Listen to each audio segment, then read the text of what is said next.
What's up, ladies and gentlemen? My name is Ravi Wadden, and in today's video, what we're going to do is look at the lease deal on the cheapest lease that Tesla offers on a Model 3 rear-wheel drive. Not a long-range rear-wheel drive, just the standard rear-wheel drive. So if you're in the market for a Tesla Model 3 rear-wheel drive, I think you'll get a lot of value from this video. So what we'll do in the first part of this video is we'll go to Tesla.com and we'll analyze and study this lease deal in detail. We'll talk about the money down, we'll talk about the mileage, we'll talk about what you can expect in terms of taxes and other upfront costs. And then in the second part of this video, I want to show you why leasing this rear-wheel drive Model 3 makes a lot of financial sense over financing this same car. So if that sounds good to you, please be sure to like this video and please be sure to follow the channel. But with that, let's go ahead and jump into the computer behind me. All right, ladies and gentlemen, here we are on Tesla's website. And as you can see, I have the Tesla Model 3 rear-wheel drive pulled up. And right now you can lease this car for just $299 a month with $2,999, essentially $3,000 due at signing. You can see that you can also lease a long-range rear-wheel drive for $429 a month, a long-range all-wheel drive for $449 a month, and a performance all-wheel drive for $649 a month. So if you'd like me to make a video on any of the other trims, please let me know in the comments and I will be sure to do so. But anyways, let's go ahead and click on this button here that says Edit Terms and Savings. Tesla has recently updated their website and I really like how it flows. So as you can see, the monthly payment is $299 a month. The down payment is $3,000, or the standard, what it defaults to is $2,999. And the cool thing is that you can adjust this and Tesla will automatically adjust the monthly payment. But let's go ahead and just leave it at $2,999 for now. Now, in terms of the lease term, it defaults to 36 months, but you can do a 24-month lease if you'd like to. And as you can see, the monthly payment increases to $349 a month. We'll change this back to the default 36 months. And in terms of annual mileage, you'll see that the default is 10,000 miles a year. But if you want 12,000 miles a year, or if you want 15,000 miles a year, you can do that and build out your Tesla lease according to your lifestyle and your habits. Now, one thing that I will tell you is that the excess mileage penalty on Teslas is 25 cents a mile. So if I actually zoom in here, you'll see that it says fees may be charged for excessive wear plus any overage of mileage at a rate of 25 cents per mile. So my tip here is that if you know you're going to drive more than 10,000 miles a year, don't get a 10,000 mile a year lease. I think, that seems obvious, but so many people do that because they don't actually realize that you can actually adjust the mileage. So if you know you drive 12 or 15,000 miles a year, please be sure to get that up front because you'll be paying a lot less for that additional 2,000 miles a year if you were to just increase the your mileage allowance than paying the excess mileage penalty of 25 cents a mile. Now, you'll see that Tesla also has, you can include estimated gas savings, and they have it defaulted to $83 a month. But I don't really like doing that because it really depends on where you live and what electricity costs and where you charge, right? If you're charging at a supercharger station, you're going to be paying a lot more than if you charge at home. But I do like this feature here where it says include estimated taxes and fees. Now what you'll see here is that it says you have a total of $4,854 due at signing. Now what used to happen is they didn't used to have this this adjusted number here, and we'll look at the details in a minute, but all they used to have is just the $2,999 that was due at signing. So when people ordered their Teslas, they expected to just pay $3,000 up front, and then they could take their Tesla and just have a monthly payment of $339 a month. But that wasn't the case because you have to pay taxes on your rebates. You have to pay registration costs. At the time of signing, you have to pay an acquisition fee. And now Tesla does a really good job, if we click on show details, of breaking this down. Now what you'll see here is that the estimated taxes and fees, you have a total estimated taxes and fees, as you can see here, of $3,551, and that's comprised of a destination fee of $1,390. You have an order fee of $250. you have an acquisition fee of $695, a disposition fee of $395, and then based on where I live, zip code 98101 here in Seattle, Washington, I have an RTA county fee of $517, registration amount of $230, and then you have upfront taxes of $74. And when we close this window out, you'll see that my total due at signing is $4,854. Now, some of the things that you need to know about Tesla leases before we move on, let's go ahead and actually zoom in.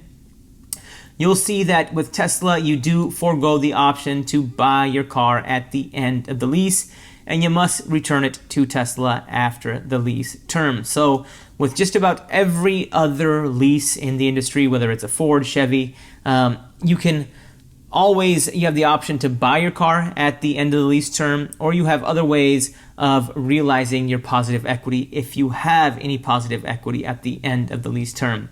But with Tesla, what happens is you can't sell the car, you can't realize any equity, you can't buy the car, you have to turn it back in. So that is something that you should definitely consider before you lease your Tesla, because it really, really differs from other auto manufacturers. And to my knowledge, Ford did have similar buyout clauses that they implemented on their electric vehicles, and I think General Motors did as well, where you couldn't buy the car at the end of the lease term if they were an electric car. But they have since terminated those programs, and all of the electric vehicles have buyout options. And to my knowledge, Tesla is the only auto manufacturer, at least in the United States, that doesn't offer a buyout option. So now what I want to do in this part of the video is actually I want to run my 1.25% rule of leasing on this Tesla Model 3 rear-wheel drive. Now, my 1.25% rule of leasing is a very simple metric to determine whether or not you're getting a good lease deal in terms of value. So if you get a number at 1.5% or more, it typically isn't a good lease deal in terms of value.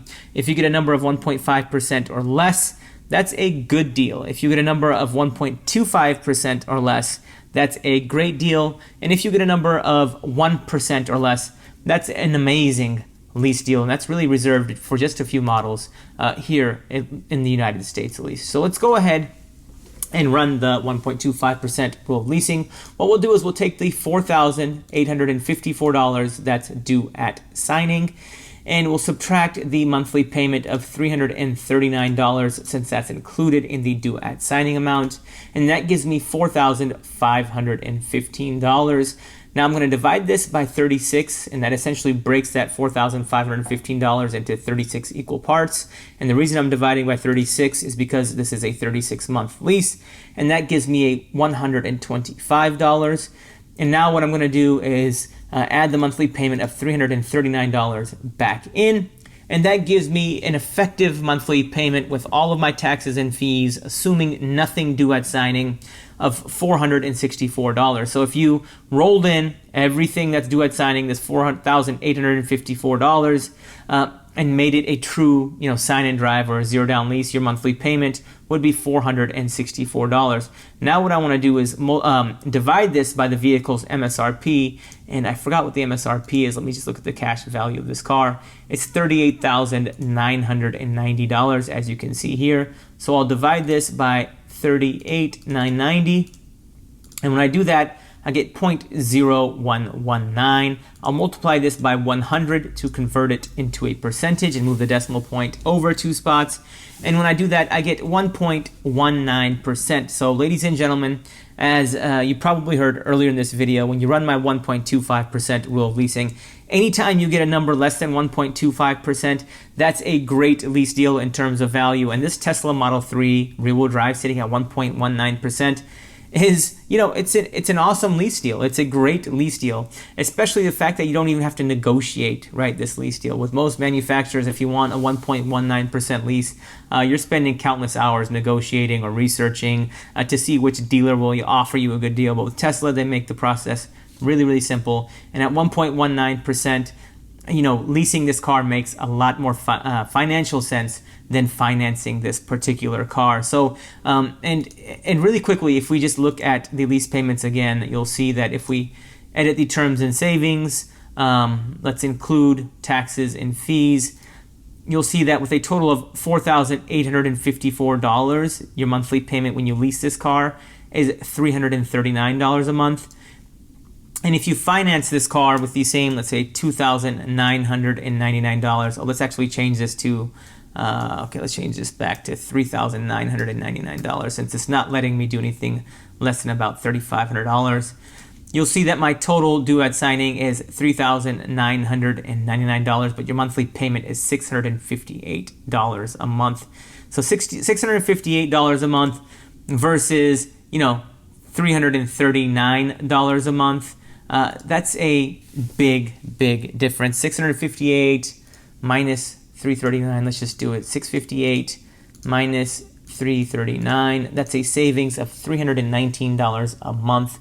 So, even if you did a 12,000 mile a year lease or a 15,000 mile a year lease, you're still going to save hundreds of dollars a month, probably save about $250 a month. But if we multiply this by 36, by leasing this car, you're going to save $11,484 over 3 years. And the biggest reason for this dispersion between lease and finance is because with the rear-wheel drive Tesla Model 3, if you finance this car, you do not get the $7,500 EV tax credit. As you can see, there's no option for the $7,500 EV tax credit. Meanwhile, as an example, if I were shopping for a long-range all-wheel drive, you'll see that if I hit edit terms and savings, you can include the federal tax credit of what comes out to be $125 a month, and that would lower the monthly payment to $662 a month if you were to finance this car. Now, the reason the Model 3 rear-wheel drive doesn't qualify for the $7,500 EV tax credit if you finance it is because not enough of the components and the minerals are sourced from the United States or one of our trading partners, and not enough of the battery is manufactured within the United States or one of our trading partners. Meanwhile, the long-range rear-wheel drive, the long-range all-wheel drive, and the performance all-wheel drive all qualify for the $7,500 EV tax credit, assuming you do qualify for it, because if you look at the criteria, there is some eligibility criteria that you have to qualify for. You can't make more than $300,000 if you're a married couple. You can't make more than $225,000 if you're a head of a household, and you can't make over $150,000 for all other filers. But the secret is that, when you lease a car, it's kind of a tax loophole. Every car, whether it's a BMW, Mercedes, Volvo, Audi, doesn't matter. And that's why you see so many people leasing these foreign EVs, because with leasing, you don't have the income restrictions, and with leasing, it doesn't matter where the battery components are from or where the battery is manufactured. You get the $7,500 EV tax credit regardless. So, in my opinion, ladies and gentlemen, with the rear-wheel drive, I wouldn't even consider financing this car. I would just lease it. If you were to finance a Tesla Model 3 or buy a Tesla Model 3, I would consider buying a long-range rear-wheel drive. I would buy a long-range all-wheel drive. I would consider buying a performance all-wheel drive. Just because, and that's assuming that you qualify for the $7,500 EV tax credit. And it also depends on how long you're going to keep the car. But with the rear-wheel drive, I wouldn't even consider financing or buying this car. I would only lease this particular trim. And with that, ladies and gentlemen, I'm going to call it a video. One thing I did want to mention is that you can get $1,000 off your next Tesla using my referral link. It's in the description below, so be sure to use that if you're shopping for a Tesla or if you're considering buying or leasing a Tesla, because $1,000 credit applies to leases as well. So I hope you guys got some value from this video. If you have any questions about leasing in general, if you have any questions about DriveMatch.com, which is a company I founded or co-founded, where you can get pre-negotiated lease deals. If you have any questions, just let me know in the comment section below. I'm here to kind of empower your leasing journey. And my whole thing is financial education. So I want to help you save money and help you invest. If you have any questions, let me know. Financial knowledge is power. Please like and follow for more. Have a great weekend, everyone.